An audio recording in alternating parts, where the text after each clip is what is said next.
বিশ্বের তৃতীয় বৃহত্তম তেল আমদানিকারক ও ভোক্তা দেশ ভারত। তবে যুক্তরাষ্ট্র ও ইসরায়েলের ইরান বিরোধী সামরিক অভিযানের পর বৈশ্বিক বাজারে তেলের দাম বাড়লেও খুচরা পর্যায়ে মূল্য সমন্বয়ে কিছুটা সময় নেয় দিল্লি। জ্বালানি কোম্পানিগুলোর দাবি, আন্তর্জাতিক বাজারে বাড়তি দামের কারণে যে ক্ষতি হয়েছে তা পুষিয়ে নিতেই ধাপে ধাপে মূল্য বাড়ানো হচ্ছে।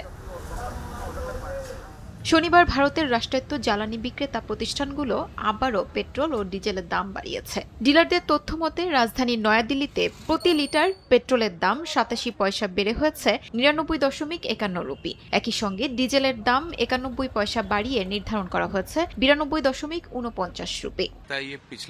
১০ দিনের মধ্যে এটি তৃতীয়বারের মতো পেট্রোলের দাম বাড়ানো হলো। পেট্রোলের মূল্য বৃদ্ধি শুধু সাধারণ মানুষের উপরই প্রভাব ফেলে না, সব ক্ষেত্রেই পড়ে। পণ্য পরিবহন থেকে শুরু করে প্রতিটি খাতে মূল্যস্ফীতি বাড়বে, আর সংসার চালানো আরও কঠিন হয়ে যাবে।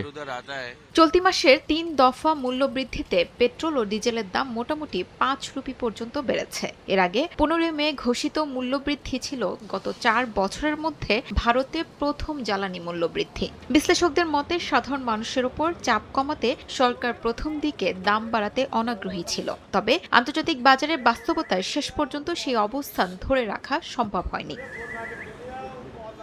২০২২ সালের এপ্রিলেও একই কৌশল নিয়েছিল ভারত। তখন উত্তরপ্রদেশ সহ কয়েকটি গুরুত্বপূর্ণ রাজ্যে নির্বাচন শেষ হওয়ার পর ধাপে ধাপে জ্বালানির দাম বাড়ানো হয়েছিল। ফলে এবারও রাজনৈতিক হিসাব নিকাশের পাশাপাশি আন্তর্জাতিক বাজারের চাপ জ্বালানি নীতিতে বড় ভূমিকা রাখছে বলে মনে করছেন পর্যবেক্ষকরা।